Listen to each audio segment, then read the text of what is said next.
To hurt by love part 2 is finally here मित्रों। देखो जैसे कि मैंने पिछले वीडियो में कहा था मैं इस हफ्ते पार्ट 2 अपलोड कर दूंगा और मैंने कर दिया। जिसने पार्ट 1 नहीं देखा है जल्दी से जाके देख लो, तुमको लिंक डिस्क्रिप्शन में नहीं मिलेगा। इतना तो शर्म करो, चैनल पे जाके नहीं देख सकते तुम। तो चलो वीडियो को शुरू करते हैं। मैं रिकैप बिल्कुल नहीं देने वाला, जिसने नहीं देखा चुपचाप जाकर पार्ट 1 देख लो। और हाँ, मैंने पार्ट 1 में चैप्टर 1 से चैप्टर 3 तक कवर किया था, पर इस वीडियो में मैं एक्सट्रीम जाने वाला हूँ। इस वीडियो में मैं उतने सारे पार्ट कवर करने वाला हूँ जितना मेरा स्टैमिना मेरे को अलाउ करेगा। मेरे को नहीं पता है वीडियो कितना लंबा बनेगा या फिर कितना लंबा बन चुका है। Hope you will enjoy. तो चैप्टर 4 की स्टार्टिंग में हमें कनाया को दिखाया जाता है जो कि अपने घर जा रही होती है। तब वो दो लड़कियों से टकरा जाती है। नहीं मतलब चैप्टर स्टार्ट हुआ नहीं और इसने गड़बड़ कर दी। और वो दो लड़कियां भी बोल रही होती है यार कैसी लड़की है, दिखता नहीं इसको। और वो दो लड़कियां भी वहां से चली जाती है। और इस मोमेंट पे कनाया हेलुसिनेट करने लगती है। उसको लगता है कि वो कितनी यूजलेस है, सब उसको हेट करते हैं। और तभी पीछे से हिरोशी आता है। और मेरे को यहाँ पर एक क्वेश्चन है, हिरोशी भाई तुम हमेशा पीछे से क्यों आते हो, आगे से भी आ जाया करो यार। तभी हिरोशी कनाया को बोलता है ओ तुम मुझे फाइनली मिल गई, मैं तुम्हें ढूंढ रहा था यार, मुझे ना कुछ तुमसे पूछना था। वो उस दिन जो तुम उस बुड्ढे के साथ थे वो तुम्हारा बॉयफ्रेंड था क्या? एंड ये सब सुनते ही कनाया फिर से हेलुसिनेट करने लगती है। उसको लगता है हिरोशी उसके बारे में कुछ भला बुरा बोल रहा है। और तभी कनाया का तबियत बिगड़ जाता है और वॉमिट कर देती है, जिसे देख के हिरोशी कनाया को संभालने लगता है और उसको हक कर लेता है। और ये वही सीन है जिसको अपन ने पिछले पार्ट में देखा था, जहां पर इचिकावा ने हिरोशी को कनाया को हक करते हुए देख लिया था। एंड दोनों पास के किसी पार्क में जाते हैं और हिरोशी अपना टी शर्ट साफ करता है क्योंकि कनाया ने उसके टी शर्ट पे वॉमिट कर दिया था, जिसकी वजह से कनाया हिरोशी को सॉरी भी बोलती है। पर हिरोशी बोलता है तुमको इस मोमेंट में मेरे को थैंक यू बोलना चाहिए ना कि sorry. And Kanaya first time sorry के अलावा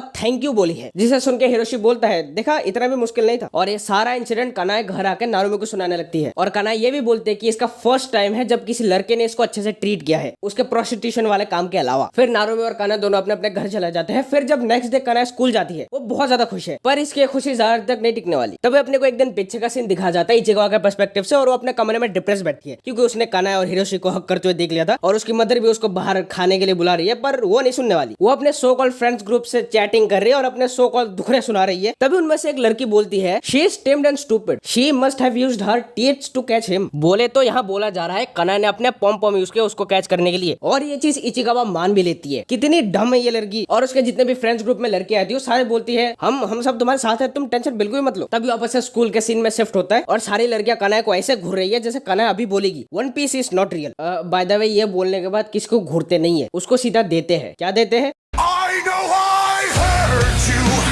तभी उनमें से एक लड़की बोलती है हमें ऐसे किसी पे भरोसा नहीं करना चाहिए जो कहते कुछ और है और करते कुछ और है। तभी उनमें से एक और लड़की बोलती है those who betray their friends are worse, I am amazed how she can come to school as if nothing happened, morning my ass. और जब कनाया इन सबको इग्नोर करके अपने डेस्क पे बैठती है, उसके डेस्क में किसी ने कॉकरोच रख दिया। और ये काम किसका है? इस मोटी लड़की का। और देखो खुश तो ऐसे हो रहे जैसे आरसीबी ने मैच जीत लिया हो। भाई आरसीबी वाला जोक मत मार, मैं पर्सनली तेरी मारूंगा। सॉरी मैं आगे से ध्यान रखूंगा। बाय द वे विराट भाई ऑन टॉप। और सारी लड़कियां उस मोटी लड़की को अप्रिशिएट करने लगते हैं क्योंकि उसने कनाया के डेस्क के नीचे कॉकरोचेस रख दिया था। और उनमें से एक लड़की तो इचिकावा से चिपट के बोलती है हम तुम्हें कभी भी बिट्रे नहीं करेंगे। बाय द वे वो तो वक्त ही बताएगा कौन किसको बिट्रे करता है। और फिर अपने को इचिकावा के घर का सीन दिखाया जाता है जहां पर सब मिलकर डिनर कर रहे हैं। और फर्स्ट टाइम इचिकावा अपने कैलोरीज का ध्यान रख रही है, जिसको देख के उसके फादर पूछते हैं बेटा लड़का पसंद कर लिया होगा। And the second thing she says yes, जिसको सुनकर उसका बाप शॉक हो चुका है और वो चिल्ला के बोलता है क्या तुम्हारा एक बॉयफ्रेंड है? तभी इचिका की मम्मी बोलती है ए जी चुप हो जाइए वरना ड्रम रखा है साइड में नीले रंग का। और उसकी मम्मी ये भी पूछती है कि तुम्हें जो लड़का पसंद है वो कैसा है, मतलब उसकी पर्सनालिटी कैसी है। और ये सुनते ही इचिकावा हिरोशी के गुणगान गाने शुरू कर देती है। इचिका बोलती है उसका लंबा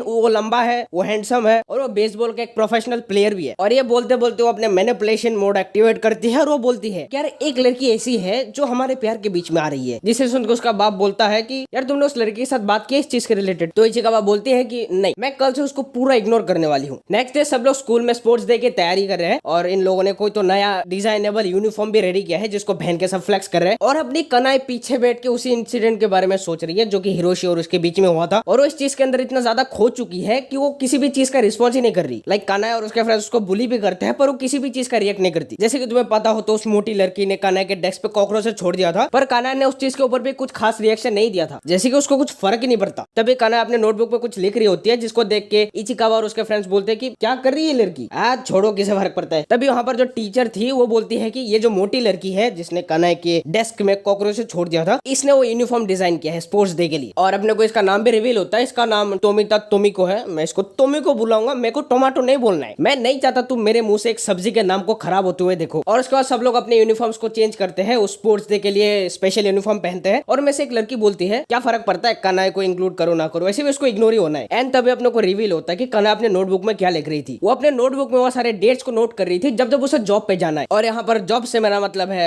you know what I am trying to say. तभी अपने को यस्टरडे का सीन दिखाया जाता है जहाँ पर कनाई एक लाइट नॉवल ऑथर से मिलती है। और वो क्यों मिलती है you no better than me. और वो सोच रही है कि वो अपने फोन से आसानी से किसी भी इंसान को ढूंढ सकती है जिसको उसकी जरूरत है। मैं यहाँ पर दो चीजें कहना चाहूंगा। पहली चीज, इन जैसे लोगों को तेरी जरूरत नहीं है, तेरे उस पर्टिकुलर बॉडी पार्ट की जरूरत है। और दूसरी चीज, तेरे पास हिरोशी है जो कि तेरे को लिटरली अटेंशन देता है खुद से। तू नल्ली साड़ी तू क्या कर रही है सब। फिर दोनों रूम में जाते हैं और ब्ला ब्ला ब्ला चीजें होती है और वो ऑथर कनाई के साथ कुछ करने वाला होता है। तभी कनाई का मैसेज आ जाता है तो वहां से उठ के चली जाती है और वो मैसेज हिरोशी करता है, जिसकी वजह से वो फिर से हेलुसिनेट करने लगती है और उस हरामजादा ऑथर को सुना के आ जाती है, जो कि इसने बिल्कुल सही किया है मेरे हिसाब से। तो उसके बाद अपने को प्रेजेंट का सीन दिखाया जाता है जहां पर वो लड़कियां कनाई के जो नोटबुक है उसको छीन लेती है, जिससे कनाई उठ जाती है और अपना नोटबुक वापस लेने की कोशिश करती है। पर सारे मिलकर बेचारे को बुली करने लगते हैं। यहाँ तक कि इचिकावा कनाई का फोन भी छीन लेती है और उसको अनलॉक करने बोलती है, पर कनाई उसको रिफ्यूज कर देता है। इचिकावा कॉलर पकड़ लेती है पर इचिकावा उसको थप्पड़ मार के वहां से हटा देती है और बोलती है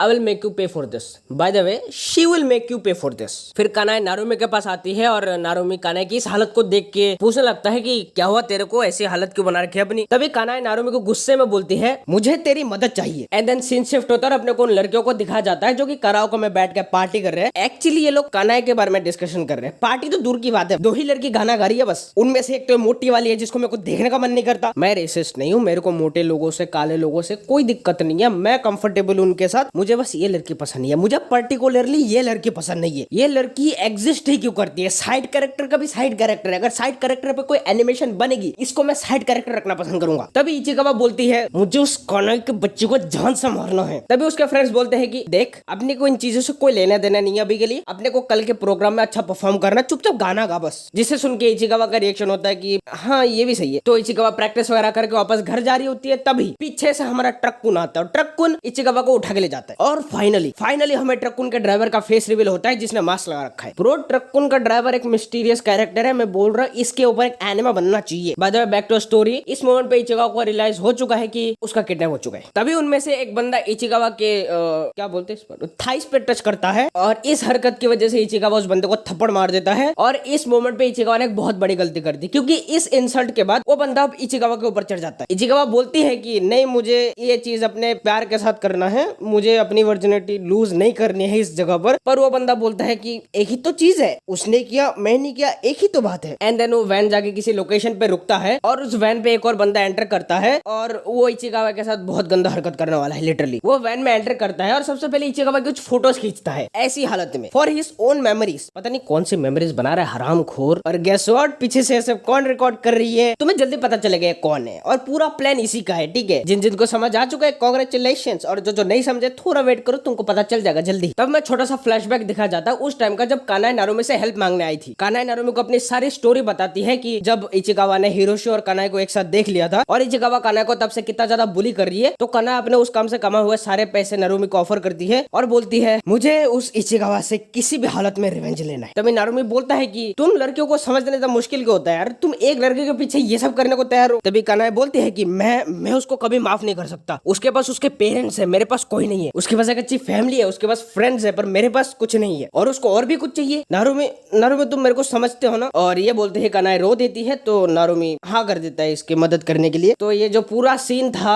इचिकावा को किडनैप करने का और ऐसी हालत करने का, पूरा प्लान कानाई का था। तभी अपने को वापस से वैन का सीन दिखाया जाता है जहाँ पर एक एक करके सब लोगों ने इचिकावा को यूज कर लिया है और इचिकावा की हालत कुछ इस तरह है कि मैं पूरा दिखा भी नहीं सकता, बस मैं ऊपर से तुमको थोड़ा दिखा देता हूँ। बहुत गंदी हालत हो रही है इसकी। और वो वैन में जितने भी बंदे थे सबने तो कर लिया, पर सब मिलकर डिसाइड कर रहे थे कि नेक्स्ट कौन जाएगा। और यहाँ पर पूरे टीम में एक बंदे ने अभी तक कुछ नहीं किया था और वो लोग पूछते हैं कि भाई तू नहीं करेगा, और बंदा कौन है, वो है अपना नारुमी। वो लोग नारुमी को पूछते हैं भाई तो भी वर्जन है, और हाँ नारुमी एक वर्जन है, जो कि बुरी बात नहीं है। जो लोग भी बोलते हैं भाई गलत बात है, तुम साड़ू नाले में डूब के मर जाओ, ये तुम्हारी स्ट्रेंथ है कि तुमने अपने आप को दुनिया से अलग रखा है, तुम लोगों से डिफरेंट हो, बी डिफरेंट। इसका मतलब ये नहीं कि तुम स्कूल छोड़ दो और बोलो मैं तो स्कूल जाता ही नहीं, दूसरे लोग स्कूल जाते हैं, मैं हूँ डिफरेंट ना, बिल्कुल नहीं। फिर सब लोग मिलकर नारुमी को फोर्स करते हैं कि भाई तू जा, इससे बढ़िया मौका तेरे को नहीं मिलने वाला, तू जा। और पीयर प्रेशर में आकर नारुमी भी बहते नाली में अपना मुंह मार लेता है। और ये पूरा सीन पीछे कानाई रिकॉर्ड कर रही है क्या इसको कॉर्नर पे डालेगा, और ये सब करके वो लोग इचिकावा को सड़क पे फेंक के वहां से चले जाते हैं। इस बात कानाई और नारुमी भी उनको पैसे देके वहां से चले जाते हैं। और इसकी खुशी देखो, ऐसा लग रहा है वन पीस प्लीज अभी भी खत्म करके आइए। तभी अपने को नारुतो के पेरेंट्स का सीन दिखाया जाता है जहाँ पर वो लोग टेंशन ले रहे हैं क्योंकि उनकी बेटी अभी तक घर नहीं लौटी है। और वो क्यों नहीं लौटी हम सबको पता है यार, हमें क्यों पता है। तभी इचिकावा घर आती है और अपने शावर में चली जाती है नहाने के लिए क्योंकि उसकी जो हालत हो रखी थी ना,